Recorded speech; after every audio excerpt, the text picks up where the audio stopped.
Assalamualaikum warahmatullahi wabarakatuh.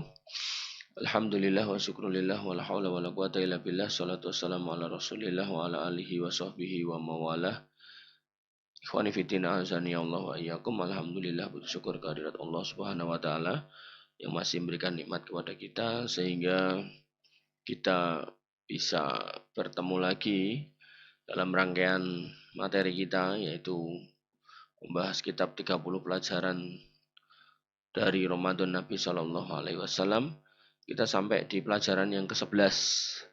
Bagaimana arah Nabi SAW bagi orang yang terjerumus dalam urusan jima di bulan Ramadan ini. Jadi memang sekarang udah masuk di 10 terakhir gitu kan, tapi namanya bahas kitab ya dari awal gitu kan. Ya maka mau nggak mau ya kita masih ketemu di bab-bab awal, yaitu tentang fikihnya gitu. Nabi Hurairah, dari Abu Hurairah radhiyallahu anhu, qala, beliau berkata, ja'a rajulun ila Nabi SAW, ada seorang laki-laki mendatangi Nabi SAW, faqala, dan mengatakan, halaktu, telah binasah aku. Qala, kemudian Nabi SAW bertanya, wama sa'nuka, piye-piye nek apa gitu kan. Qala waqa'tu ala imraati, aku sudah menggauli istriku fi Ramadan, saat bulan Ramadan. Ya, tolong ya. Kemudian kemudian dia pun berkata, tastati'u tu'tiku raqabatan. Bisa enggak kamu membebaskan budak? Beliau SAW bertanya. Jadi ini udah masuk di kafarohnya. Bisa enggak bebaskan budak? Orang itu mengatakan lah, enggak. Kemudian beliau SAW bertanya lagi, fahal tastati'u antasuma? Bisa enggak kamu puasa sahro ini mutatabi'ain, 2 bulan berturut-turut? Orang itu mengatakan enggak gitu.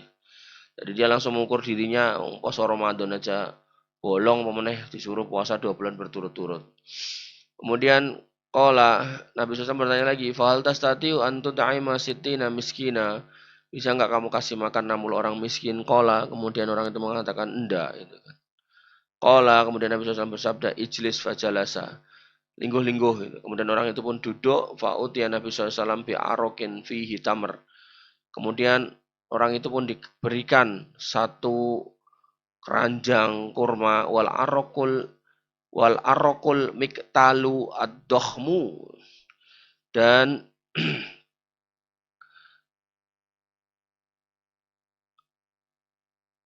si arak ini adalah sebuah wadah gitu, bentuknya kayak keranjang gitu, yang digunakan untuk mewadahi kurma.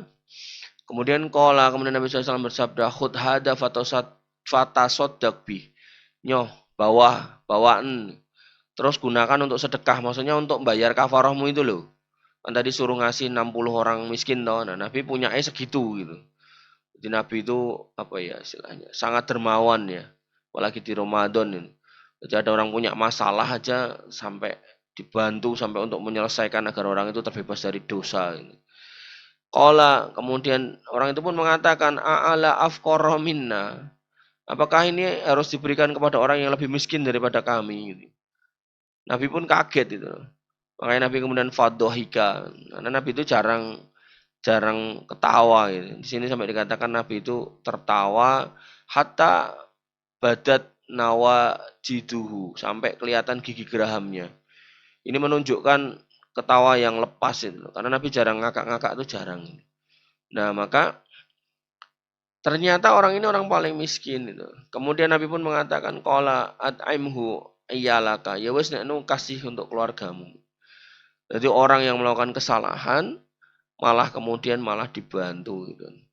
Nah, jadi ini gambaran bagaimana kemudian Nabi SAW mengajari umat tentang kafaroh seorang yang kemudian menggauli istrinya di bulan Ramadan, dan delalah orang itu nggak mampu, Nabi pun membantu untuk agar orang itu terbebas dari dosanya. Wallahu ta'ala alam. Kemudian pelajarannya, wahai hamba Allah, yang pertama, waspadalah dengan segenap kewaspadaan dari melanggar apa yang diharamkan di siang Ramadan. Diharamkan di sini bukan berarti perkaranya itu haram, bahkan perkaranya mubah, tapi karena puasa kemudian sementara menjadi haram. Maka berhati-hatilah dan jangan bermudah-mudahan. Kemudian yang kedua, jika Anda menggauli istri Anda di siang hari Ramadan dengan sengaja tanpa udzur, maka wajib bayar kafaroh. Tadi itu kafarohnya, bebaskan budak, Puasa 2 bulan berturut-turut, kasih makan 60 orang miskin gitu.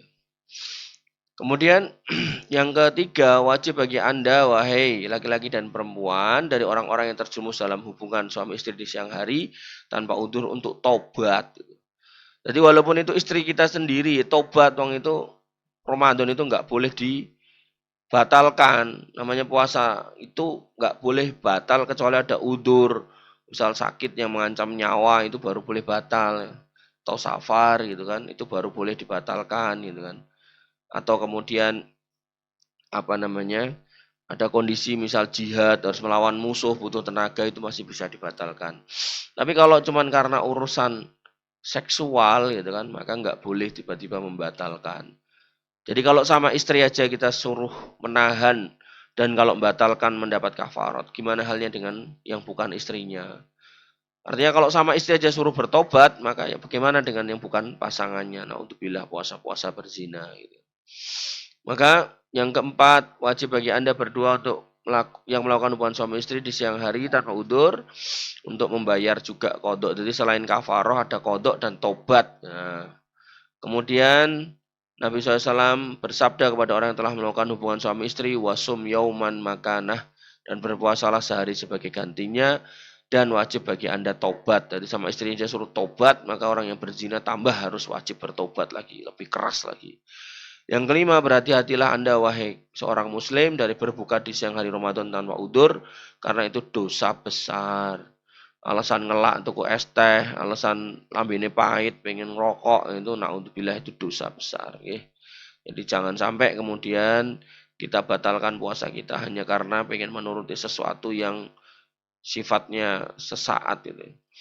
Kemudian Al-Bukhari berkata dan telah disebutkan dari Abu Hurairah dan dia merofakkannya, man aftara yauman fi Ramadan min ghairi udrin wala maradin wa lam yaqdihi siyamud dahri wa in shamahu.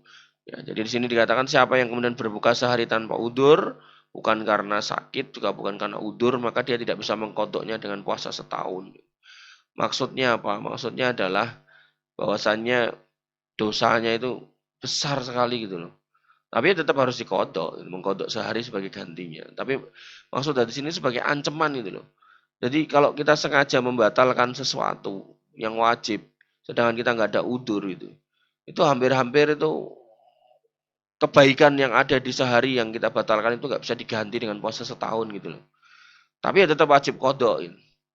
Sama kayak sholat. Gitu.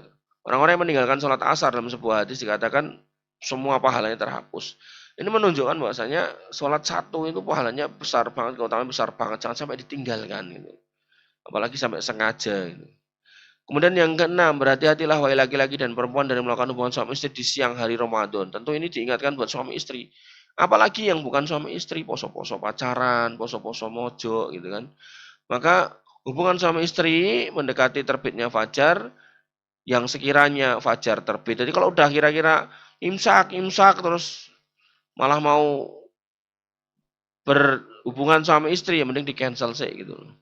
Ya, dibatalkan gitu. Jadi jangan sampai kemudian mepet-mepet gitu. Jadi kalau emang mau berhubungan suami istri ya paling ora ya sejam sebelum adzan atau 2 jam sebelum adzan gitu. Maka jika Anda ingin menggauli istri Anda, maka cukup bagi Anda di waktu malam dan jangan sampai Anda berhadapan dengan apa yang diharamkan Allah ya, bagi Anda di siang Ramadan dengan melanggar apa yang diharamkan. Jadilah Anda orang yang terjaga untuk masalah ini, demikian juga Anda wahai sang istri. Kita masuk di poin yang ke-12, tadarus Al-Quran. Beliau Shallallahu Alaihi Wasallam dalam Ramadan. Allah Subhanahu Wa Taala berfirman, "Utlu ma wahya ilaika minal kitab wa aqimis shalah." Bacalah apa yang telah diwahyukan kepadamu yaitu Alkitab dan dirikanlah salat. Inna salata tanha 'anil fahsya'i wal munkar. Yang namanya salat itu mencegah dari perbuatan keji dan mungkar, wala dzikrullahi akbar, dan zikir kepada Allah Subhanahu wa taala lebih besar, wallahu ya'lamu ma tasnaun, dan Allah Maha tahu atas apa yang kalian perkerjakan. Dalam sebuah hadis dikatakan dari Ibnu Abbas, sekolah beliau berkata, karena Rasulullah SAW ajwadan nas. Nabi SAW adalah orang yang paling dermawan di kehidupan sehari-hari. Wa kana ajwadu ma yakunu fi Ramadan. Dan di Ramadan tambah dermawan lagi.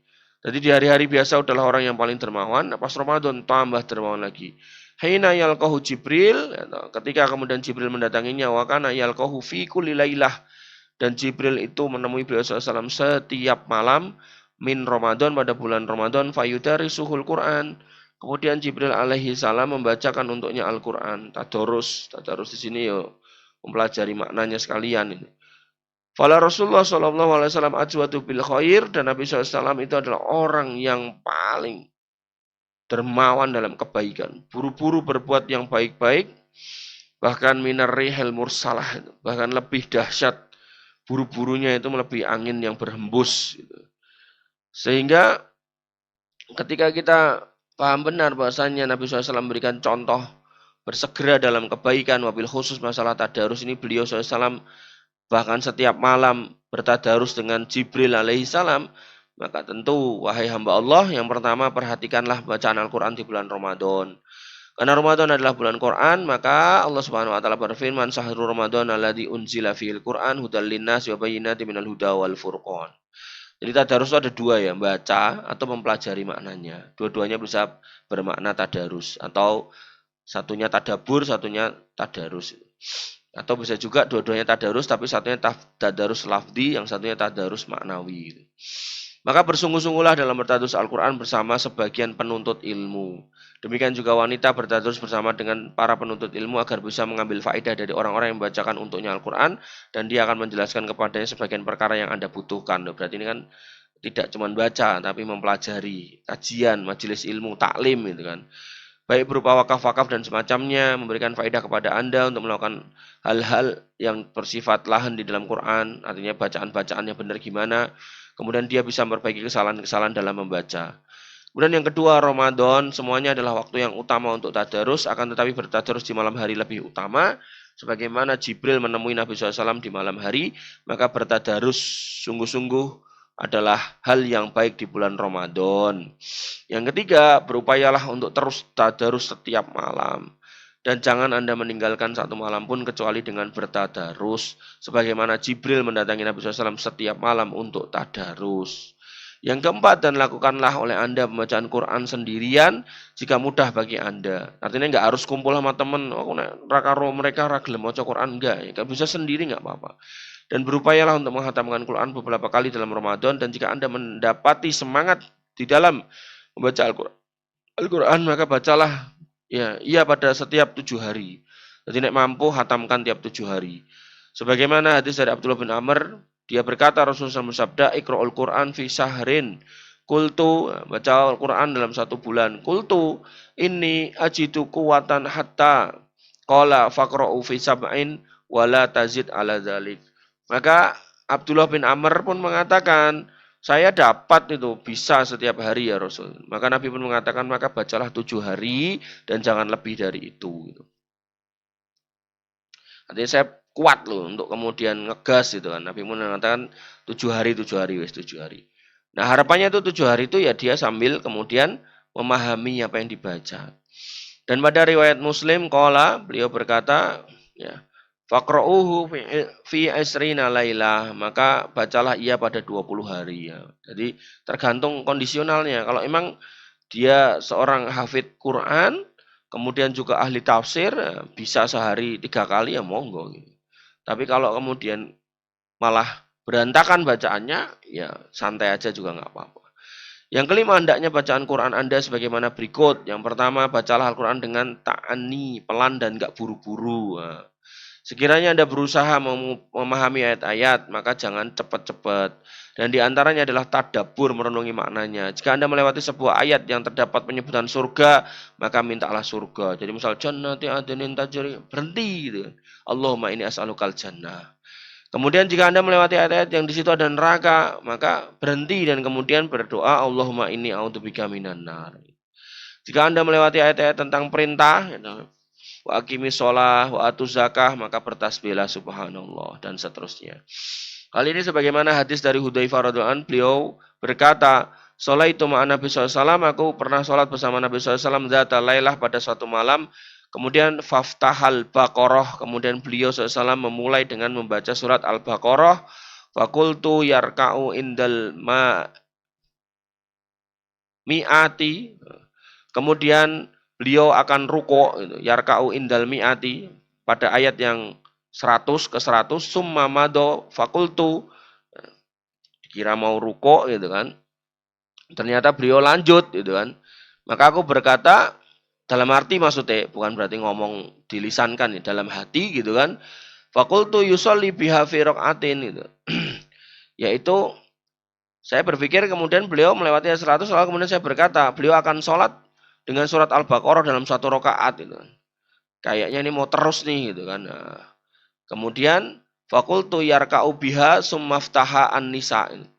Mikirku sampai Al-Baqarah selesai, ternyata bablas lagi dibuka dengan An-Nisa. Itu baru satu rakaat. Faqara'aha summaftaha Ali Imran, kemudian dilanjutkan Ali Imran.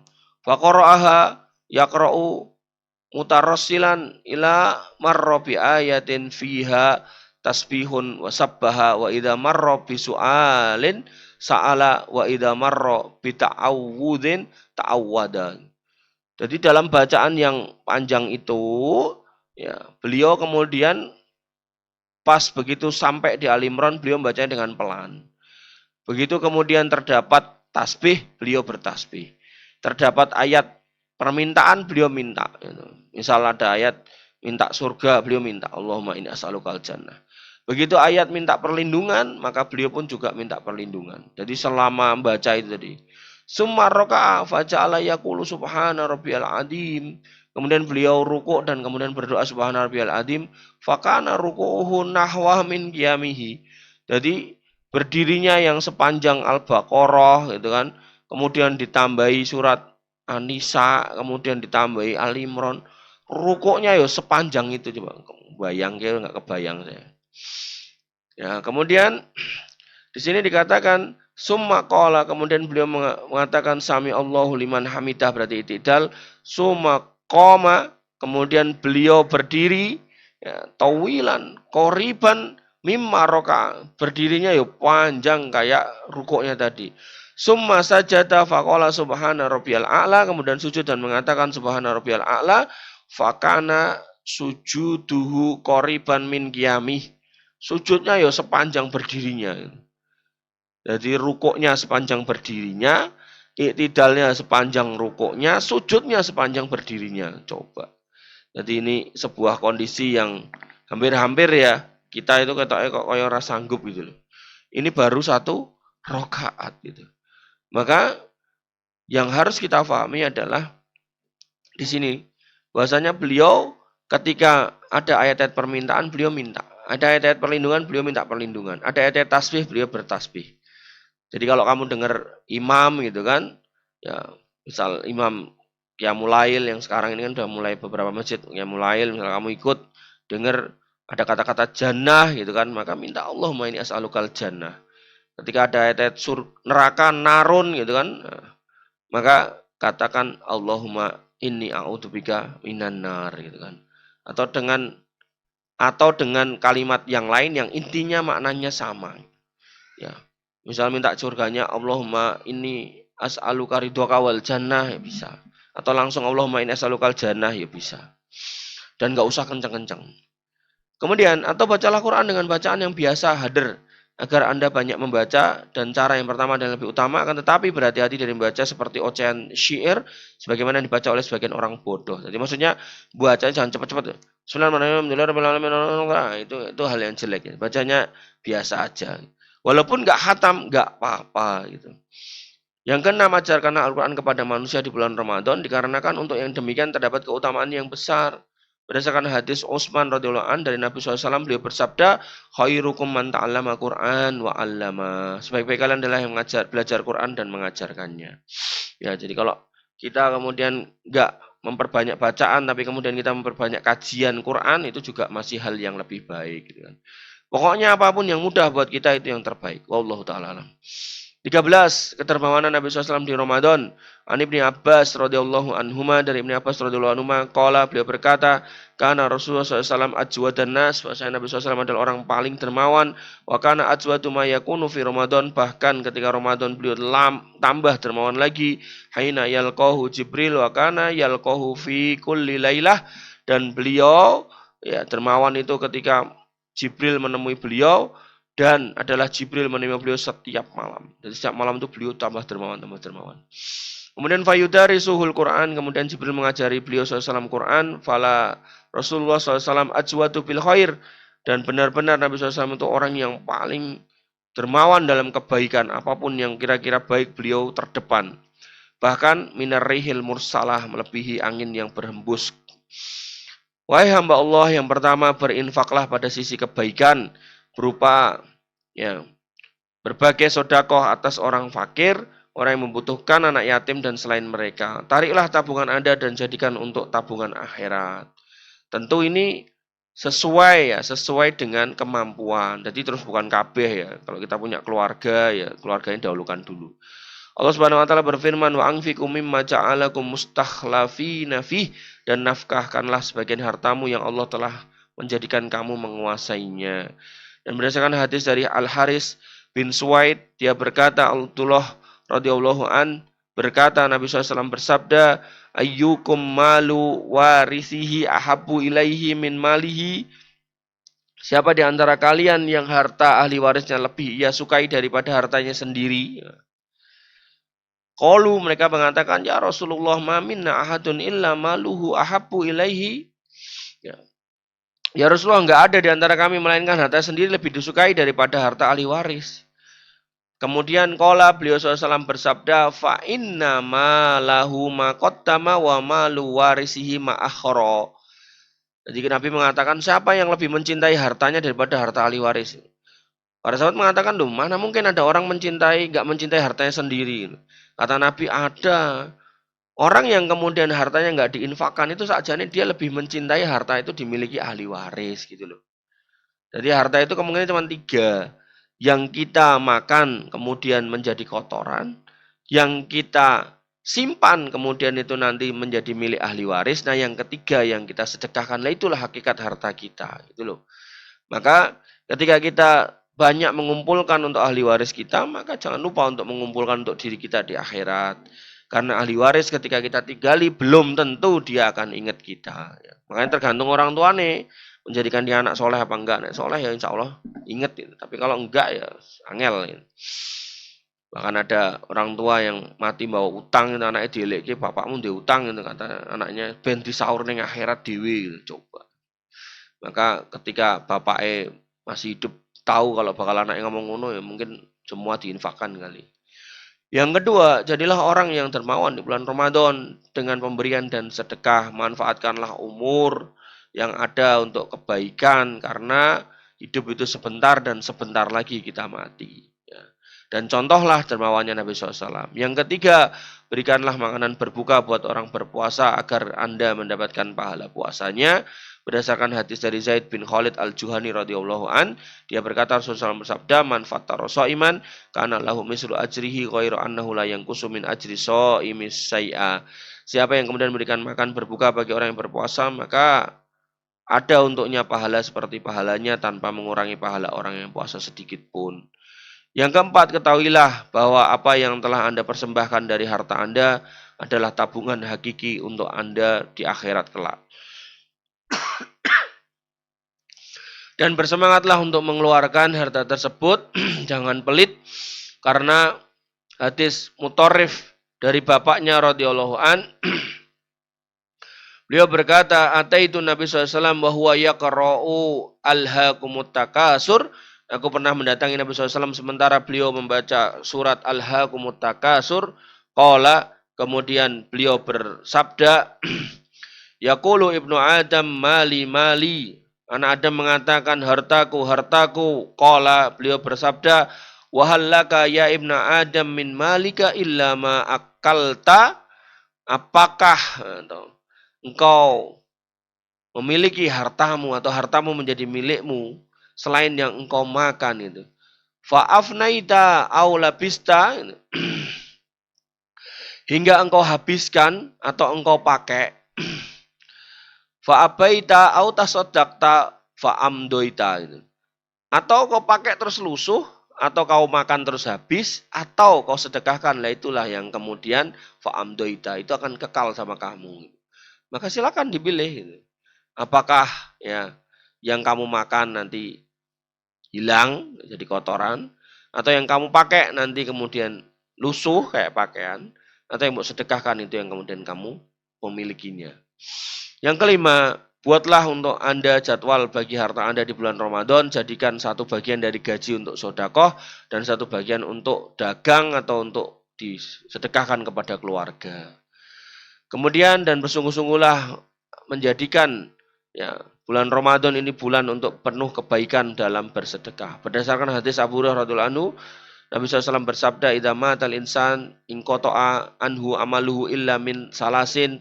Kalau manusia itu mati terputus amalnya kecuali 3, illa min sodakotin jariyatin, sodakoh jariyah, au ilmin yuntafa'u bih, atau ilmu yang bermanfaat buatnya, au waladin solihin yad'ulah, atau anak soleh yang menyerunya.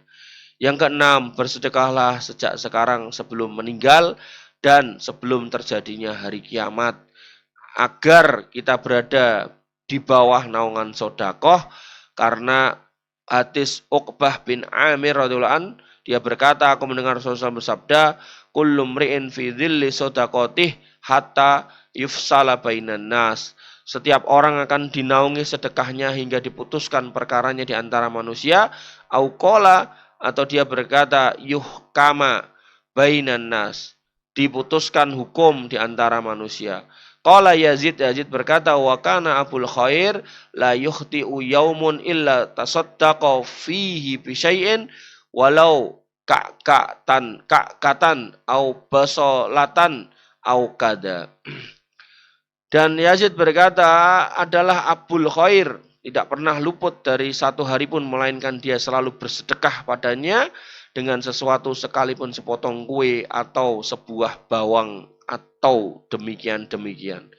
Jadi ini orang Islam tuh gitu. Jadi setiap hari piye carane dia sedekah. Kalau punya duitnya sedekah duit. Gak punya duit punya makanan sedekah makanan. Gak punya duit gak punya makanan sedekah tenaga. Gak punya tenaga senyuman. Gak punya senyuman temennya ngobrol dengarkan. Apapun yang bisa kemudian kita sampaikan kebaikan dari diri kita kepada orang lain gitu kan, maka itu baik gitu kan. Nah nanti kalau udah nikah, fibiti ahadikum sodakoh, hubungan suami istri itu sedekah gitu kan.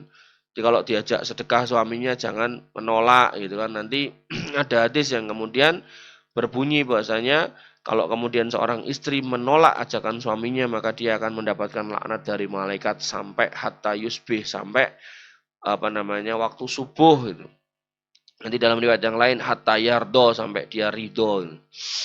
Yang ketujuh, jangan menolak seorang peminta-peminta pun yang meminta kepada Anda. Contohnya Nabi SAW, maka berilah kepada setiap orang yang meminta kepada Anda sekalipun sedikit.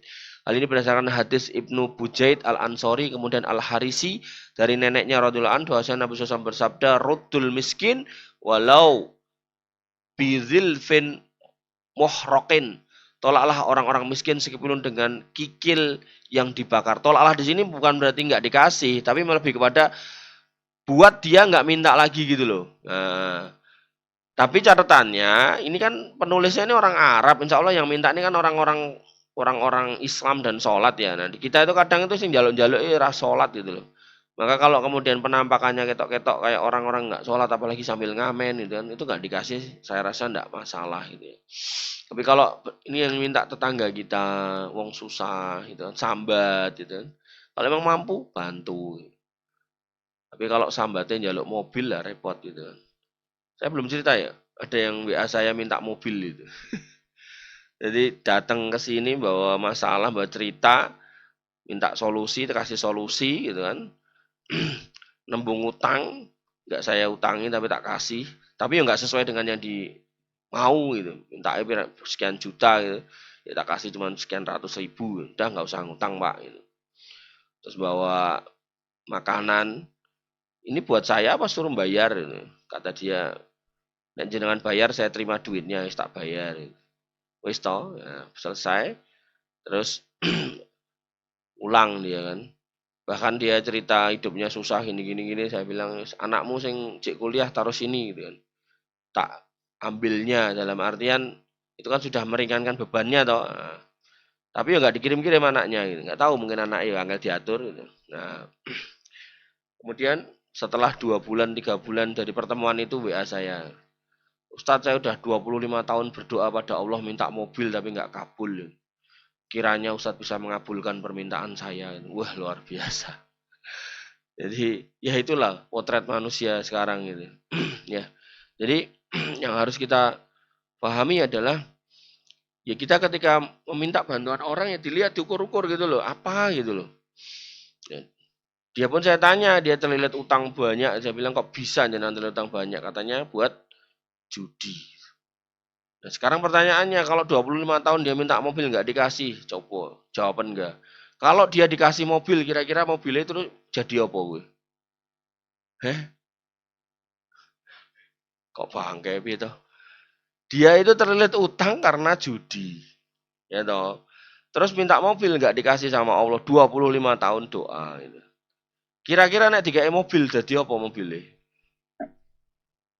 Eh, ngajak ra nyantol. Iya Mas Eko? Eh, jadi apa? Bahan judi? Oh, itu loh. Mobilnya didol, ya tinggal judi ya anak gitu kan. Maka apa yang kita minta kadang tuh nggak dikasih oleh Allah karena Allah tuh tahu kita tuh modelnya kayak gimana itu. Maka kalau dia sampai punya utang ratusan juta karena judi, ya, kayak mobil tenan ya didol nggak judi ya. Maka ya masih alhamdulillah gitu loh. Dia misal naik motor butut atau naik sepeda tapi keluar masuk masjid buat kajian masih mending daripada dia mobil nggak judi langsung kuncine kontaknya dekek ning meja judi semalam teh gitu kan. Masya Allah ya itulah manusia ya. Makanya inal insana khuliqa halua tiga apa wae ngeluh gitu. Maka bulan Ramadan ini bulan dimana kita kalau doa itu dikabulkan ya minta aja. Mau minta mobil, mau minta pesawat silakan gitu kan. Cuman kalau nggak dikasih bukan berarti Allah itu pelit bukan. Allah tuh tahu kita modelannya kayak gimana gitu loh. Ya, maka jangan kemudian menghukumi Allah ketika kita belum menghukumi diri kita sendiri gitu. Kita lebih layak untuk dicaci maki dalam artian disuudoni daripada kita suudon sama Allah gitu. Jangan-jangan nanti nek kita punya ini punya itu, kita udah nggak mau ngaji gitu kan. Kita udah nggak jadi hamba Allah yang bertakwa. Kita harus sedih loh. Ketika harta itu kemudian membuat kita jauh dari Allah itu sebuah kerugian. Maka hakikat bersyukur itu adalah ketika seorang hamba itu dikasih nikmat. Dan nikmat itu digunakan untuk makin dekat sama Allah. Itu adalah sebuah kenikmatan di atas kenikmatan. Itu sebuah keberkahan barokah. Makanya kalau kita itu punya nikmat tapi kemudian kok menjadikan kita tambah jauh. Dulu kudungan, saya kira kudungan. Dulu sholat, saya kira sholat gitu kan. Ya, maka harusnya kita tuh introspeksi. Makanya nggak usah silau ketika melihat orang kafir sugih-sugih. Nggak usah silau. Piro sing lagi viral ini 271 triliun. Nah, wong kafir ya toh, korupsi 271 triliun. Nah, kuwi nek duitnya dikirim kene kampungnya Angga nggo ngelepi kampungnya Angga itu mati kabeh kebrukan duit 271 triliun. Bisa buat makan wong sak Indonesia. Bayangkan kita bayangke setriliun ada gak iso gitu kan. Maksudnya gak pernah kebayang sebanyak apa ya, mungkin 271. Jadi anaknya ulang tahun, anak cilik 8 tahun itu. Itu nek anak nek umur 8 tahun biasanya kan nek ulang tahun diketukokke apa enggak? Eh? Biasane kira-kira. Eh? Wah, nek lanang wedok boneka, nek lanang kan dolanan pesawat-pesawatan apa mobil-mobilan. Ini enggak, tukokke pesawat pribadi. Sing nyopir gek sopo gitu ya, kan nyawa pilotnya luar biasa. Ya, maka itulah orang-orang kafir ya. Jadi sampai 271 triliun cek kurang itu. Pengen dikeruk terus karena Indonesia itu. Ya alhamdulillah ya ketangkep. Artinya dia berhenti untuk merusak Indonesia. Ya, cuman ya Indonesia kan hukumnya nggak tegas ya. Jadi ya mereka ya nanti ndang bebas ya, ndang baleni meneh. Dan perhatikanlah hadis Abu Sa'id Al-Khudri. Beliau berkata, kharaja Rasulullah SAW, Rasulullah pernah keluar fi adha pada hari raya Idul Adha, au fitrin atau hari raya Idul Fitri ilal musolla ke tanah lapang, summan sorofa fawa ado annas. Kemudian beliau berpaling lalu memberikan nasihat kepada manusia di setelah sholat. Kan kalau sholat Jumat itu kan memberikan mau idoh dulu, tausiah dulu, baru kemudian sholat, gitu. Tapi kalau Idul Fitri, Idul Adha, sholat dulu baru mau idoh. Nah, dalam mau idohnya Nabi SAW mengatakan wa amarahum bis sodako, memerintahkan mereka untuk sedekah. Faqala dan beliau bersabda ayyuhan nas, wahai manusia tasodaku, bersedekahlah. Famarro alan nisa, Kemudian beliau mendekati para wanita. Kenapa mendekati? Ayo. Kenapa Mas Eko kira-kira? Hmm? Di sini kan memberikan mauidhah menghadap pada laki-laki, wanita kan sampai belakang. Kenapa kok Nabi di sini harus mendekati wanita? Kenapa? Eh? Loh, ini penting loh, ini fikih ini. Kenapa Mbak? Kenapa Nabi harus mendekati orang-orang wanita? Jadi Nabi khutbah di depan laki-laki, kemudian pengen punya pesan khusus buat wanita, Nabi mendekati ke wanita. Ngapa enggak? Eh? Gak ngerti. Ngapa Mbak? Mer, Nur, Ut, Lu, Tengah, Kumaha ngartos teh? Eh? Kenapa? Iya untuk menasihati, tapi kenapa harus mendekati gitu loh. Kenapa harus beliau mendekati kerumunan wanita yang di sop belakang? Ngapa Mas Eko? Apa? Karena mayoritas penghuni neraka wanita? Bukan. Karena nggak ada speaker Mas. Nggak ada speaker, jadi biar wanita denger. Wong wedok ini aduh rame dewe, makanya diparani band mereka juga fokus. Nggak ada speaker. Makanya kalau masjid itu udah pakai speaker, nanti jangan sampai ada khotib id yang kemudian dadak meduk ngomongnya melu sunnah itu. Wes enak speaker, ora usah meduk, Pak gitu. Ya, karena nggak ada speaker. Dan biar wanita tuh fokus. Wanita yang kadang nek ngomong suara kerungu gitu terus rame dewe gitu. Nah, kemudian mendekati wanita dan mengatakan tasaddaku. Famarra ala nisa faqala, kemudian mengatakan pada wanita, "Ya masaron nisa, wahai wong wedok-wedok, tasaddaqna sedekah. Fa inni ra'aitukunna aksara ahlin nar." Kamu tuh tak lihat banyak menjadi penghuni neraka. Nah, ini khusus buat wanita. Ada wasiat khusus buat wanita. Dan ini jarang dilakukan oleh khotib-khotib Idul Fitri, Idul Adha. Sebuah wasiat khusus buat wanita. Titenono nanti kamu kalau pulang kampung atau sholat id lah di mana aja, kamu titeh nih itu. Khotib-khotib itu jarang menasihati khusus wanita. Sedangkan Nabi saking sayangnya kepada umat, wabil khusus umat wanita ini, kaum muslimat ini, beliau sampai direwangi turun dari mimbar nyedai mereka. Ini menunjukkan bahwasanya Nabi itu harisun alaihim raufum bil mukminin itu. Bahwasanya beliau itu sangat rauf, sangat penyayang kepada umatnya, wabil khusus wanita. Jangan sampai gitu, kamu menjadi penghuni neraka. Wallahu taala alam. Kita masuk di poin yang 14, anjuran Nabi SAW untuk umroh di bulan Ramadan. Ani Ibnu Abbas, dari Ibnu Abbas radhiyallahu anhuma, qala, beliau SAW bersabda, qala Rasulullah sallallahu alaihi wasallam limra'atin minal ansor, Nabi SAW bersabda kepada wanita Ansor, ma mana'aki antahujjina ma'ana, apa yang menghalangimu untuk berhaji bersama kami? Qalat, beliau si wanita Ansor ini pun mengatakan, sahabiat Ansor mengatakan, kana lana nadihun farraqibahu abu fulan wa benuhu li zaujiha wa ibniha. Jadi dia pun mengatakan, kami itu cuma punya kendaraan seekor onta untuk ngambil air. Dan itu pun dinaiki oleh Abu Fulan dan putranya, maksudnya bojone sama anaknya itu loh. Jadi aku tuh nggak bisa ikut haji bareng jenengan gitu kan. Watarokana dihan nandohu alaih. Kemudian dia meninggalkan seekor onta yang kami mengambil air di atasnya. Kemudian tadi punya kendaraan dua, satu buat jalan bapak dan anaknya, ya maksudnya si suami ibu ini, nah yang satu ditinggal buat nyari air. Qala, kemudian Nabi SAW mengatakan, faida kana Ramadan i'tamiri fi, kalau datang Ramadan umroh, fa inna umrotan fi Ramadan hajjah, karena umroh di Ramadan itu adalah haji. Tapi ini bukan berarti menggugurkan hukum haji ya, enggak ya. Jadi maksudnya pahalanya itu. Jadi kamu kalau misal nggak bisa umroh sama aku, kata Nabi, nggak bisa haji sama aku, maka umroh pas Ramadan karena pahalanya setara haji. Tapi nggak menggugurkan kewajiban haji. Ya, makanya umroh di Ramadan tuh sekarang penuh banget itu. Saking penuhnya sampai pemerintah Saudi itu mengatakan yang udah umroh terus keluar dari Saudi pas Ramadan ini jangan balik lagi. Maksudnya pas Ramadan ini jangan bolak-balik gitu loh. Karena ada orang yang mungkin 10 hari masuk kemudian nanti keluar masuk lagi gitu. Itu yang laginya ini nggak boleh. Jadi begitu datang yo nganti rampung ndang mulih wis gitu. Makanya kalau masuk Ramadan bisa sampai sana, ya jangan pulang sebelum Jangan pulang kalau belum Idul Fitri. Maka wahai hamba Allah yang pertama, jika mudah bagi Anda melaksanakan umrah di Ramadan, maka umrohlah karena umroh di bulan Ramadan memiliki keutamaan yang agung, yaitu pahalanya setara dengan ibadah haji. Sebagaimana hadis tadi.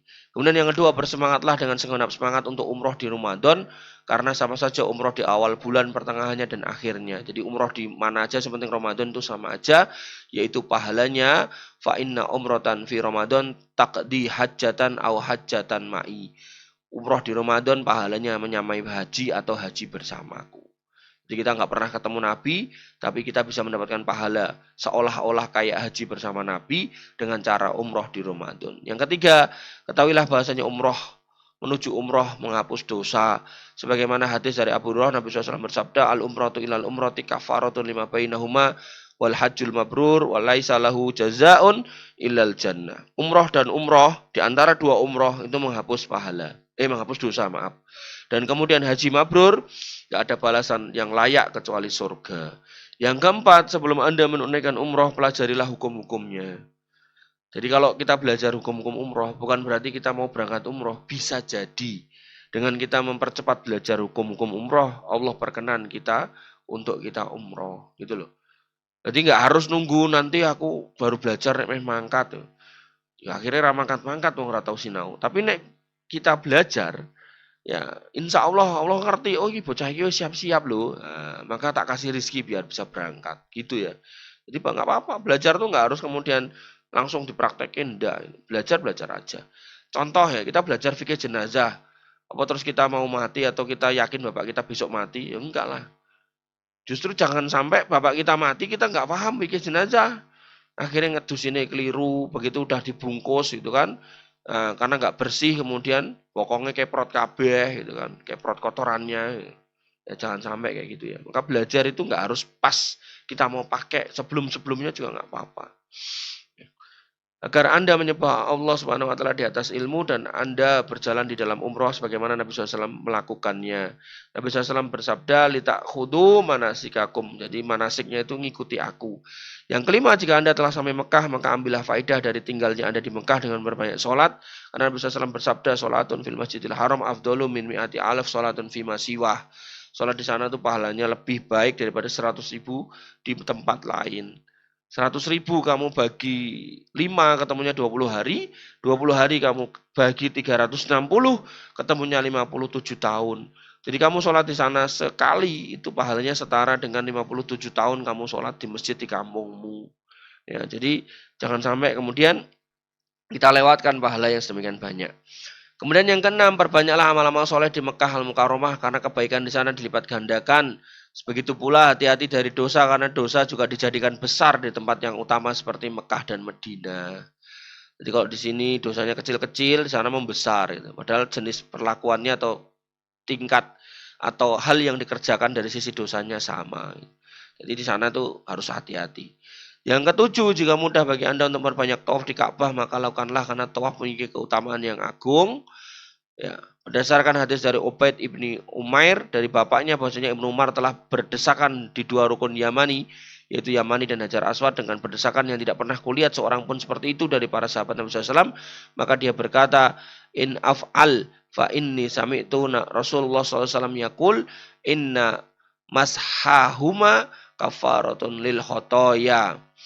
Jika saya melakukannya, dikarenakan saya pernah mendengar Rasulullah SAW bersabda, jadi berdesak-desakan untuk mengusap itu.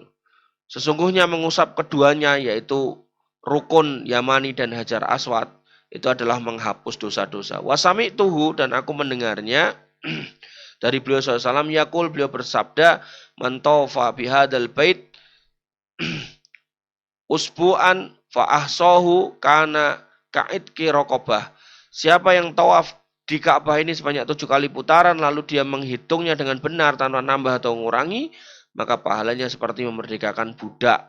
Wasami tuhu yakul, dan aku juga mendengar beliau SAW bersabda, la yadu'u kodaman wa la yarfa'u ukhra illa hatallahu anhu khoti'atan wa katabalahu biha hasanatan. bahwasannya tidaklah dia meletakkan satu telapak kaki, tidak juga mengangkatnya jadi jalan gitu kan. Melainkan Allah akan menghapus dari satu kesalahan dan menulis baginya satu kebaikan. Sabda beliau SAW, Masahuma, maksudnya adalah mengusap Hajar Aswad dan Rukun Yamani. Jadi ketika kita berjalan ke masjidnya, maka itu satu itu mengangkat derajat, kemudian satu menghapus dosa. Nah, ketika kita menjalan di Ka'bah tawaf, maka yang satu menghapus kesalahan, yang satu menambah satu kebaikan. Ya, jadi ketika kebaikannya banyak, maka ya orang yang paham benar tentang dalil ini akan berlomba-lomba untuk memperbanyak tawaf. Dan satu paket tawaf itu 7 kali. Jadi 7 kali, kalau belum 7 kali ya belum selesai. Jadi barat sholat 4 rakaat, kamu baru 3 ya kurang satu kan. Nah, maka diusahakan 7, begitu udah 7, mau diulangi lagi ya 7 meneh gitu kan. Dan seterusnya. Jadi itu kalau kita ke masjid-masjid itu ada tahiyatul masjid. Nah, kalau ke Masjid Haram, sebagian ulama berpendapat tahiyatul masjidnya ya tawaf itu. Tapi ada sebagian ulama yang lain yang berpendapat ya tetap bisa sholat tahiyatul masjid. Tinggal nyali tempatnya, jangan kemudian di tempat orang tawaf nanti ketabrak gitu. Ya. Baik, satu lagi 15 safar beliau SAW di dalam bulan Ramadan. An Humaid qala, dari Humaid beliau berkata, Su'ila Anas radhiyallahu anhu ditanya an saumi Ramadan, tentang puasa Ramadan fi safar, pada saat safar. Faqala, kemudian beliau berkata, safarna ma'a Rasulillah SAW fi Ramadan, kami safar bersama dengan Nabi SAW bulan Ramadan. Falam ya'ibis so'imu alal muftir walal muftiru alas so'im. Dan tidaklah orang yang puasa mencela orang yang berbuka, tidak pula orang yang berbuka mencela orang yang berpuasa. Jadi kalau safar itu bagian dari rukhsah, mau buka monggo, mau puasa monggo. Cuman yang terbaik, yang termudah mana itu saya rasa itu yang terbaik. Jadi kalau memang mungkin untuk puasa, puasa lebih baik. Tapi kalau nggak mungkin untuk puasa karena berat, maka buka juga lebih baik. Oh, tapi saya nggak berat tapi pengen buka, ya nggak apa-apa, punya hak gitu kan. Cuman ya nanti harus mengkodok. Maka wahai hamba Allah, yang pertama, jika Anda melakukan safar di bulan Ramadan, maka telah diberikan rukhsah bagi Anda. Allah Ta'ala berfirman, "Au ala safarin fa'idatu min ayyamin ukhar." Kalau kamu melakukan perjalanan, maka wajib diganti di hari yang lain yang ditinggalkan. Jika berpuasa menyertakan kesulitan yang sangat dalam perjalanan, maka wajib berbuka. Jadi kalau kesulitannya nggak ada, itu boleh milih. Tapi kalau ada, panas lah, haus lah, capek lah, pusing lah, vertigo kumat lah, gitu, darah tinggi naik lah, gitu, maka berbuka lebih baik. Jabir radhiyallahu anhu berkata, kharaja Rasulullah SAW ila Makkah amal fat. Nabi SAW pernah keluar menuju Mekah pada tahun Fathul Makkah fi Ramadan, pada bulan Ramadan. Fasoma hatta balago Qura al-Ghamim. Kemudian beliau berpuasa sampai nyampe di daerah namanya Qura al-Ghamim. Kemudian fasoma nas wa balaghahu annan nasa qad syaqqa alaihi musyam.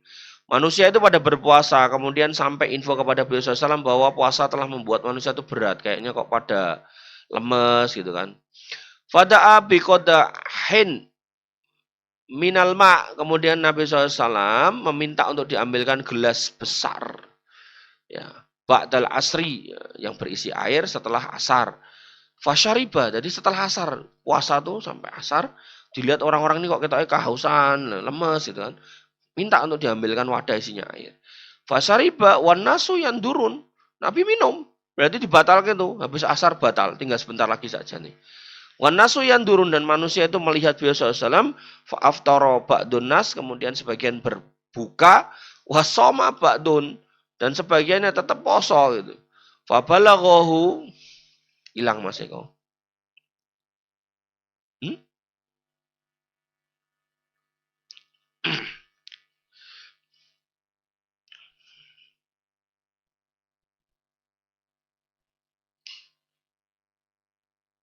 Kemudian fabalaghahu anna nasan somu.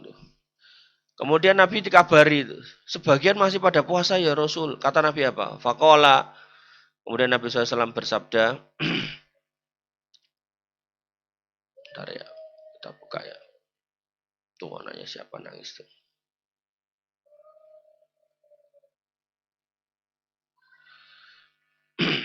Sebagian orang berbuka, sebagian orang masih berpuasa. Kemudian fabalagho, Kemudian Nabi SAW dikasih tahu, annan nasan somu, sebagian manusia itu masih puasa.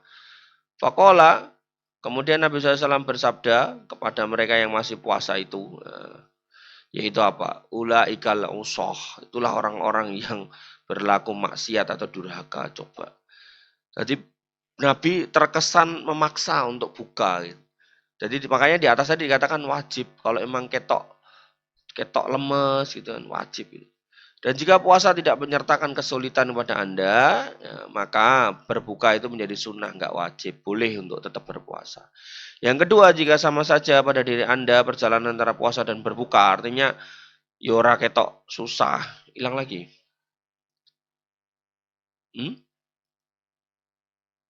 Menonaktifkan berbagi layar.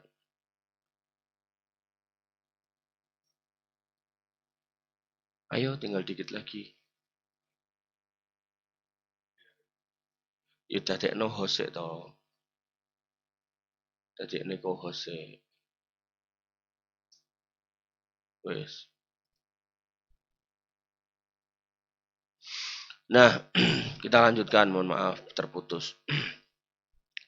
Tapi kalau kemudian imbang tuh antara berat sama enggak berat, maka Nabi SAW bersabda dari hadis Hamzah bin Amr al-Aslami, a'asumu fis safar wa kana kasiros siyam, faqala in syi'ta fasum wa in syi'ta fa'aftir.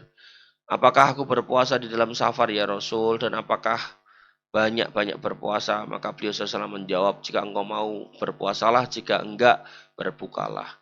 Kemudian yang ketiga, jika di dalam safar puasa Anda menyertakan kesulitan yang ringan, jadi ya rodok sulit tapi ora banget gitu loh. Rodok haus tapi ya enggak sampai meh pingsan gitu kan. Maka disunahkan untuk berbuka dan dibolehkan bagi kita untuk puasa tanpa kemakruhan. Sungguh Nabi SAW telah menjelaskan bolehnya melalui perbuatan Nabi SAW. Abu Darda berkata, laqad ra'aituna ma'a Rasulullah sallallahu alaihi wasallam fi ba'di asfarihi. Sungguh aku telah melihat kami bersama Nabi SAW di dalam sebagian safarnya fi yaumin syadidil har, pada hari yang sangat panas, hatta innar rajula la yad'u yatahu ala ra'sihi, sampai ada sebagian orang tuh meletakkan tangan di atas kepalanya, tinggu di sini dikatakan min siddatil har, untuk mencegah panasnya matahari kena kepalanya. Kalau kepala kena matahari itu kan bisa keliengan loh di lemei nganggo tangannya. Ya, kalau sekarang mungkin pakai topi gitu kan, atau pakai kopiah, atau pakai sorban, atau pakai di Arab itu saya sering lihat orang umroh tuh anduk yang kecil itu, yang putih kecil itu dibasahi terus kayak di kepala itu. Jalan sana sini setengah jam sejam garing udah. Wa ma minna ahadun shaimun illa Rasulullah SAW wa Abdullah ibni Rawahah. Dan saat itu ya toh, kami nggak ada yang puasa kecuali Nabi SAW dan Abdullah bin Rawahah. Artinya kalau emang ada kondisi menyulitkan walaupun itu sedikit ya silakan buka, nggak apa-apa. Kemudian jika Anda hendak safar untuk umroh, haji, dan safar-safar yang mubah dan masuk lainnya, maka beradablah dalam safar. Adab-adab safar adalah berdoa dengan doa safar. Jangan safar di malam hari sendirian, bawa teman karena banyak setan. Yang utama adalah safar Anda dilakukan di hari Kamis, berpamitan sama keluarga. Jika Anda menaiki tempat yang tinggi, maka bertakbirlah. Mau mobil, mau motor naik, Allahu Akbar, Allahu Akbar, Allahu Akbar. Kemudian ketika turun, maka bertasbihlah, subhanallah, subhanallah, subhanallah, subhanallah.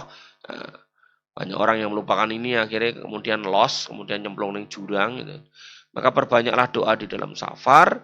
Jika Anda telah menyelesaikan kesibukan Anda dalam safar, maka segeralah kembali ke keluarga. Jadi kalau emang udah gak ada urusan, ndang mulih, orang usah kelayapan gitu kan. Janganlah Anda mengetuk ke rumah keluarga Anda di malam hari hingga Anda memberikan kabar kepada mereka agar apa? Agar istrimu yang di rumah bersiap-siap berdandan untuk menyambut suaminya. Nera dikabari kok datang gitu kan, yang kamu temui medeni gitu kan. Wah kok nek singo gitu. Maka dikasih tahu biar kemudian siap-siap. Kemudian jika Anda telah datang dari safar, maka datangilah masjid, kemudian sholatnya di dalamnya 2 rakaat. Ini sunnah ya. Sunnah sholat sunnah ketika datang dari safar. Safar dari jauh nemu masjid, sholat dulu 2 rakaat baru nyampe rumah. Kemudian bawalah air zam-zam jika konteksnya adalah safar dari Mekah dan Madinah. Kemudian jangan menyertakan anjing, tidak juga dengan lonceng dalam safar Anda. Jangan pula menyertakan teman yang anjing dan loncengnya bersamanya. Jadi nggak boleh bawa anjing, nggak boleh bawa lonceng. Anjing ini adalah identik dengan binatang yang akan dijauhi oleh malaikat rahmat. Jadi nek kita bawa nanti kita nggak akan dilindungi oleh Allah Subhanahu wa taala dengan dikirim malaikat rahmat. Lonceng ini identik dengan ritualitas orang-orang non muslim gitu kan. Ketika anjing dan lonceng nggak usah dibawa, maka nek kowe nggawa konco ya jangan bawakan temen yang bawa anjing sama lonceng gitu. Kemudian selanjutnya wanita safar sendirian tanpa mahram itu haram. Kemudian disunahkan mengkosor sholat 4 rakaat jadi 2 di dalam safar. Kemudian meninggalkan sholat-sholat sunnah rawatib kecuali 2 sholat fajar dan witir. Maka sholatlah untuk 2 sholat itu. Jadi qobliyah ba'diyah udah nggak usah. Kemudian sholatlah sholat sunnah dalam safar di pesawat, mobil atau selainnya seraya menghadap kemana saja kendaraan itu menghadap. Jadi konteksnya adalah sholat sunnah ya. Kalau mau sholat silakan dibanyakin sholatnya di kendaraan itu. Kemudian sholatlah sholat malam jika Anda dalam safar, jika memungkinkan. Kemudian boleh bagi Anda untuk menjamak menggabungkan duhur dan asar, maghrib dan isya. Jadi jamak kosor itu boleh. Kosor itu karena safar, jamak itu karena sebab yang memberatkan. Safar juga termasuk yang memberatkan. Maka orang yang safar boleh jamak kosor. Tapi kalau selain orang safar nggak boleh kosor, bolehnya jamak. Misal dokter yang mau mengoperasi pasien itu bolehnya jamak tok. Seorang security yang menjaga mesin yang kalau ditinggal nanti khawatir meledak gitu kan, maka dia bolehnya jamak tok, nggak pakai kosor. Karena kosor itu hanya untuk safar. Kemudian boleh bagi Anda untuk mengusap kedua sepatu Anda selama 3 hari di dalam safar Anda. Jadi misal kamu safar naik kendaraan, misal dari Solo ke Aceh, misal butuh waktu 2 hari, nah kamu nggak mau lepas sepatu, itu boleh gitu kan. Diusap bagian atasnya bukan belakangnya. Kemudian berdoalah dengan doa kembali dari safar dan adab-adab yang lainnya. Wallahu ta'ala alam, ini materi kita di pagi hari ini. Kita masuk ke sesi tanya jawab. Barangkali ada pertanyaan, silakan dikirimkan kolom chat. Tapi kalau nggak ada, nanti kita akhiri. Kita lihat ada nggak pertanyaannya. Enek. Enek. Pertanyaan pertama, bagaimana hukumnya apa yang dinamakan dengan Jumat Hitam, Black Friday? Apakah boleh memberi nama ini? Apakah dianggap menyerupai kafir? Apakah diharamkan jika seorang hanya membuka kesempatan bagi kebanyakan orang untuk berfoya-foya dengan alasan menghindari dari kerusakan? Apakah jual beli pada hari itu haram? Wah, banyak banget pertanyaannya. Jadi Black Friday ini kebiasaan orang kafir ya. Detailnya apa saya nggak tahu gitu kan. Detailnya apa saya nggak tahu. Jadi ketika ini jelas identik budaya orang kafir, kita nggak boleh ikut-ikut. Nabi SAW mengatakan, man tasabbaha biqaumin fahuwa minhum. Siapa yang mengikuti, mencontoh orang kafir ya dia kayak mereka gitu kan. Maka ya ketika di sini dikatakan isinya foya-foya segala macam, apalagi seperti itu, maka itu tambah nggak boleh lagi. Intinya orang Islam harus kemudian mengikuti sunnah Nabi SAW, nggak usah kemudian berpikir untuk mengikuti sunnahnya orang-orang kafir. Naudzubillah, semua naudzubillah. Kemudian pertanyaan selanjutnya, mohon dijelaskan atau memberikan tambahan pengetahuan terkait sekitar kitab-kitab Allah Subhanahu wa taala. Apakah kitab-kitab ini Taurat, Injil dan Zabur ketika diturunkan adalah kalamullah yang asli? Yang saya maksud bukan kitab-kitab yang dibaca oleh orang-orang Kristen sekarang yang telah menjadi penyelewengan. Nah, ketika kita ngomongin kitab-kitab terdahulu, maka seorang muslim harus mengimani kitab-kitab itu pernah turun. Ya, nggak boleh kita mengatakan saya nggak beriman dengan Taurat dan Injil dan Zabur yang pernah turun, nggak boleh. Kita harus beriman kalau kitab itu pernah turun.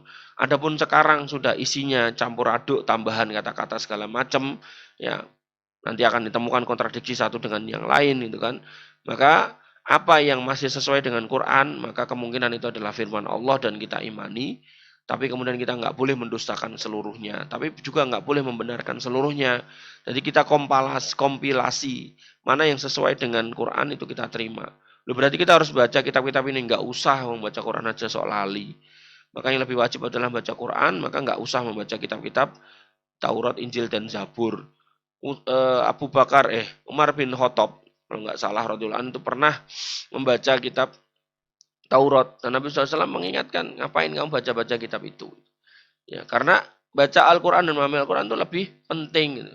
Dan kita faktanya memang masih banyak yang belum kita pelajari dari Al-Quran, masih banyak yang belum kita pahami dari tafsirnya, dari hukum-hukumnya, dari fikih-fikih di dalamnya, dari kisah-kisah di dalamnya banyak yang belum kita tahu gitu loh. Maka lebih utama kita mempelajari Quran dan segala macam seluk-beluknya. Jangan kemudian kita belajar kitab-kitab yang lain. Intinya kitab itu pernah turun dan benar-benar dari Allah, diturunkan kepada para nabinya. Kemarin di acara apa namanya? kajian tabligh akbar nuzulul Quran itu saya sampaikan itu. Bahkan saya sampaikan proses nuzulul Quran tapi dinubuatkan dalam Injil itu kan, dan dinubuatkan dalam Taurat itu kan.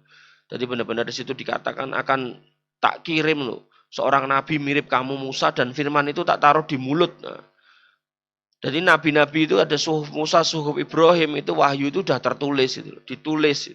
Tapi begitu Nabi Muhammad SAW ketika didatangi Jibril, ya, nah Jibril mengatakan ikra itu, baca gitu. Kemudian Nabi Muhammad mengatakan ma'ana biqori, aku nggak bisa baca. Ikra ma'ana biqori, nggak bisa baca. Sampai yang ketiga ikra bismi rabbikal ladzi khalaq, kemudian Nabi Muhammad SAW baru ngikuti ikra bismi rabbikal ladzi khalaq. Di situ memiliki makna bahwasanya firman yaitu Al-Qur'an itu benar-benar ditaruh di mulut Nabi SAW. Bukan ditulis, ditaruh di mulut Nabi SAW dalam bentuk hafalan, bukan ditulis. Ya, jadi itu disampaikan ada di dalam Injil dan Taurat. Wallahu ta'ala alam. Nah, selanjutnya saya bekerja sebagai ASN dan saya mempunyai banyak teman wanita dalam pekerjaan. Apa hukum saling memberi hadiah di antara kami, baik terkait dengan momen pernikahan atau untuk saling mencintai? Atau untuk saling mencintai? Ini nikah, Bu. Oh, kasih sayang. Perlu diketahui bahwa di antara kami tidak ada kepentingan, yang satu tidak menjadi direktur terhadap yang lain, bahkan kita semua satu level. Saya was-was sekali dengan apa yang terjadi, saya tidak bisa membedakan antara hadiah dengan suap. Ya kalau sama teman itu hadiah ya bukan suap ya, selama nggak ada kepentingan. Cuman yang harus diwaspadai kalau itu beda jenis kelamin adalah fitnahnya, fitnah syahwat yang kemungkinan nanti akan menghinggap, yang mana faktanya sekarang banyak pegawai-pegawai yang kemudian melakukan perselingkuhan sampai pada level perzinahan. Maka kalau mau memberikan hadiah kepada lawan jenisnya, ya maka lewatkan pada istrinya agar kemudian tidak terjadi fitnah, tidak terjadi hal-hal yang tidak diinginkan gitu. Maka orang yang beriman itu lebih layak untuk hati-hati daripada kemudian bermudah-mudahan dalam urusan seperti ini. Wallahu ta'ala. Pertanyaan selanjutnya, jika orang yang hendak sholat isya datang ke masjid, dicari itu mbak. Jika orang yang hendak sholat isya datang ke masjid saat jamaah sedang melaksanakan sholat. Orang yang hendak sholat isya datang ke masjid saat jamaah sedang melaksanakan sholat. Ternyata kemudian jelas baginya bahwa mereka sedang melakukan sholat taraweh. Maka dia pun ikut bersama mereka. Kemudian setelah itu dia sholat isya. Apakah dibolehkan sholat isya setelah taraweh? Apakah boleh sholat taraweh sebelum isya? Nah, ini harusnya ketika dia belum sholat isya, harusnya dia waktu ikut taraweh, dia niatnya isya. Nah, ketika imamnya 2 rakaat salam, dia berdiri nambah 2 rakaat. Gak apa-apa. Jadi imam niatnya sholat sunnah taraweh, makmumnya sholat wajib boleh. Dalilnya apa? Mu'ad bin Jabal. Mu'ad bin Jabal ini orang yang kemudian hafalannya paling bagus sekampung, tapi Mu'ad ini senangnya sholat sama Nabi. Nah, orang di kampungnya ngenteni gitu loh. Nah, begitu Mu'ad selesai sama Nabi, Mu'ad pulang, imami kampungnya. Nah, berarti Mu'ad sholat lagi tuh. Misalnya sholat isya, ya sholat lagi isya. Nah, sholat yang kedua yang dilakukan Mu'ad bin Jabal ini jatuhnya sholat sunnah. Ngimami sholat wajib kampungnya. Maka ketika kita datang ke masjid terlambat, belum sholat isya, maka harusnya kita isya dulu. Karena yang namanya tarawih itu terjadi setelah isya. Nah, sholat isya kita jangan sholat sendiri. Kita dapati imam sholat, tarawih 2 rakaat misalnya gitu. Nah, kita ikut. Nah, ternyata kita dapat 2 rakaat, imamnya salam, kita berdiri tambahi 2 rakaat. Nah, dengan niat itu sholat isya, baru setelahnya kita ikut imam lagi sampai selesai witir. Gitu ya. Wallahu ta'ala alam. Pertanyaan selanjutnya, apakah ketika sholat dengan satu tasyahud, maka duduk sebelum salam duduk iftiros. Contoh sholat subuh, maka sebelum salam duduknya iftiros kemudian salam. Apakah hal tersebut dibenarkan? Yang saya tahu ya memang demikian ya. Jadi sholat-sholat yang tasawufnya satu, ya, seperti sholat witir, seperti sholat subuh, sholat-sholat sunnah, sholat duha, gitu kan, sholat id, gitu kan, sholat gerhana, sholat istisqa, itu duduknya iftiros bukan tawaru. Gitu. Ya untuk dalil lebih lengkapnya, mudah-mudahan suatu ketika kita bisa bahas kitab sholat Nabi. Gitu. Kemudian pertanyaan selanjutnya, apakah ada zikir tertentu setiap selesai 2 rakaat sholat tarawih? Yang saya tahu enggak ada. Yang ada adalah ketika sudah selesai sholat malam. Ya, Nabi SAW biasa berzikir Tetap berdoa, Allahumma lakal hamdu anta nuru samawati wal ardi wa man fina wa lakal hamdu anta thayyibus samawati wal ardi wa man fina wa lakal hamdu anta rabbus samawati wal ardi wa man fina wa lakal hamdu anta alladzi la ilaha illa anta subhanaka la ilaha illa anta subhanaka inna kunna minadz dzalimin faghfir lana warhamna fa innaka anta arhamur rahimin dan seterusnya gitu ya. Yang saya tahu itu yang kemudian oleh imam-imam haram ketika tarawih doa-doa itu dipanjatkan ketika kunut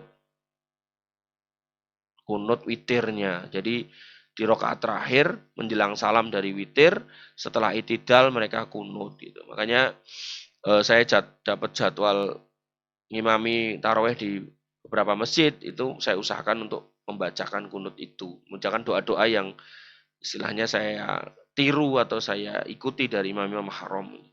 Karena kita itu punya hak untuk berdoa yang pasti dikabulkan Allah di bulan Ramadan, tapi kadang tuh kita lupa berdoa. Makanya kalau imam-imam tarawih itu bisa mewakili, kita makmumnya tinggal mengaminkan gitu ya. Itu saya rasa itu bagus gitu kan. Maka yang terbaik adalah yaitu dipanjatkan ketika sholat-sholat witir gitu. Cuman sayangnya imam-imam itu pada witirnya ya bablas saja gitu. Jadi melewat, kemudian makmumnya ya pagine ngantuk, siangnya sibuk, sorene suntuk, akhirnya lupa berdoa dan itu terjadi sampai 30 hari. Ya, Masya Allah. Wallahu ta'ala alam. Pertanyaan selanjutnya, bolehkah seorang mendoakan keburukan untuk seorang karena kedolimannya pada dirinya sebagaimana dilakukan Rasulullah SAW mendoakan kebinasaan kepada beberapa orang kafir yang mendolimi beliau SAW dengan kotoran pada saat sholat. Nah, ini harus difahami, Nabi mendoakan orang kafir. Adapun orang Islam kepada orang Islam, maka yang terbaik adalah mazadallahu afan bi'afin illa izan. Jadi kalau kita bisa memberikan maaf, maka Allah akan membalas maaf kita itu dengan kemuliaan. Kemuliaan ini banyak ya. Ilmu kita nambah, rezeki kita nambah, kesehatan kita nambah, kebaikan keluarga kita nambah, umur kita barokah, nikmat kita nambah. Kemudian mungkin punya suami kita tambah soleh, mungkin punya orang tua kita bisa husnul khotimah, banyak ini model yang namanya nambah di sini tuh apa, izan di sini apa tuh banyak gitu. Ya, maka jangan ragu untuk kemudian memaafkan ya. Apalagi orang-orang yang berkonflik dengan kita sesama muslim ya. Jangan sampai didoakan yang jelek-jelek ya. Wallahu taala alam. Dan selanjutnya kalau hujan turun di waktu maghrib di bulan Ramadan, apakah kita tinggalkan menjamak antara maghrib dan isya atau kita jamak maghrib dan isya dan mengakhirkan sholat tarawih? Jadi di sini ada khilaf terkait dengan menjamak ya. Zaman dulu itu atap masjid itu dari pelepah kurma. Jadi kalau ada hujan itu tetap tembus itu. Sehingga lantainya itu jemek gitu loh, becek. Sehingga kalau digunakan buat sujud mukanya itu belepotan. Makanya kemudian kalau hujan pada waktu itu disunahkan sholatnya di rumah atau kalau di masjid boleh dijamak. Jadi yang jamak itu di masjid. Nah, sebagian ulama ada yang tetap membolehkan ini dijamak walaupun masjidnya sudah bagus-bagus. Sebagian ulama nggak usah dijamak. Nah, maka terserah takmirnya mau milih yang mana. Yang penting takmirnya paham dasarnya.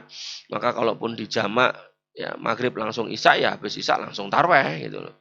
Jadi tarwehnya nggak usah diakhirkan, wong jamaahnya mumpung ngumpul di masjid itu ya sisa aja gitu. Diurutkan karena tarweh itu setelah isya. Wallahu taala alam. Pertanyaan selanjutnya, samakah dzikir salat sunnah syuruk dan salat duha yaitu Allahumma gfirli wa tub alayya wa innaka tawwabur rahim. Saya malah nggak tahu kalau ada doa itu ya, maka ya mungkin perlu dipastikan ya. Saya secara pribadi nggak tahu ya dzikirnya itu. Wallahu alam saya nggak tahu. Artinya kalau anti yang bertanya ini merasa dzikirnya adalah itu, maka dipastikan dalilnya sahih apa enggak itu yang paling penting. Karena dzikir yang terbaik itu yang terdapat di dalam Quran dan Quran insya Allah semuanya pasti sahih ya. Tapi kemudian ketika konteksnya adalah hadis, maka kita harus pastikan dzikirnya adalah dzikir yang baik, dzikir yang sahih, adalah dzikir yang terbaik karena dengan dzikir yang sahih insya Allah doa itu akan terkabul. Wallahu taala alam. Pertanyaan selanjutnya izin bertanya, apakah ada dalilnya mengadakan halal bihalal setelah Idul Fitri dan mengadakan acara saling maaf-maafan? Mohon maaf apabila sudah pernah ditanyakan. Belum pernah ditanyakan dan itu enggak ada sunnahnya. nggak ada sunnahnya. Yang ada adalah ketika kemudian kita melakukan kesalahan, Nabi SAW mengatakan la yahillu lil muslimin ayahjura akhahu fawqa salasi layalin. Nggak halal seorang muslim mendiamkan saudaranya di atas 3 malam. Artinya kalau ada kesalahan segera minta maaf, jangan ditunda sampai setahun nunggu Idul Fitri, itu sebuah kesalahan. Namanya nggak halal berarti haram. Kalau haram sampai dikatakan orang-orang yang bermusuhan setiap Senin dan Kamis amalnya harusnya dinaikkan, tapi karena bermusuhan ditunda setahun maka amalnya nggak dinaikkan. Nah, kalau ini nggak dinaikkan terjadi di Ramadan kan sayang sekali. Maka bagi kita, bagi Anda, bagi jenengan, antum yang punya masalah, ya segera diselesaikan, nggak usah nunggu Idul Fitri. Adapun ketika halal bihalal ini konteksnya bukan soal maaf-maafan, tapi lebih karena memanfaatkan waktu liburan, kemudian saling silaturahmi, maka tidak ada masalah. Ya, yang penting jangan diyakini harus ada. Nanti yang yakini kalau nggak ngelakukan ini posone nggak sah, itu enggak ya. Ya karena yang namanya maaf-maafan itu maksimal 3 hari kita bisa mendiamkan orang ya, nggak boleh kemudian lebih dari itu gitu kan. Maka kembali ke halal bihalal kalau konteksnya ya, kalau konteksnya momen liburan panjang kemudian ngumpul keluarga maka nggak ada masalah selama nggak diyakini itu bagian dari ritual ibadah. Sama halnya dengan ziarah kubur. Ziarah kubur apakah harus pas Ramadan? Enggak. Apakah harus pas Idul Fitri? Enggak. Itu bisa sewaktu-waktu. Tapi karena kita merantau di luar kota, luar pulau, bahkan luar negeri, bahkan mungkin luar angkasa, gitu kan, bisanya pulang pas Idul Fitri, Idul Adha, di situ kita manfaatkan momen untuk ziarah, lah monggo silakan, nggak ada masalah. Yang penting jangan diyakini kalau ziarah itu nggak afdol kalau nggak di Idul Fitri ya. Kalau udah diyakini harus Idul Fitri ya itu nanti jatuhnya bid'ah. Wallahu taala alam. Ini adalah fikih, sehingga dalam fikih itu ada keluasan, tapi juga tidak bisa dipermudah atau bermudah-mudah. Artinya kita tetap pakai koridor, bahwasanya yang tidak ada sunnahnya yaitu kita katakan salah atau bid'ah. Tapi kalau kemudian ini nggak terkait dengan ritual ya tentu itu nggak sampai pada level bid'ah. Wallahu ta'ala alam. Ini yang bisa saya sampaikan. Kurang lebihnya saya mohon maaf. Wa'alafu minkum. Subhanakallahumma bihamdika. Asyhadu an la ilaha illa anta astaghfiruka wa atubu ilaik. Assalamualaikum warahmatullahi wabarakatuh.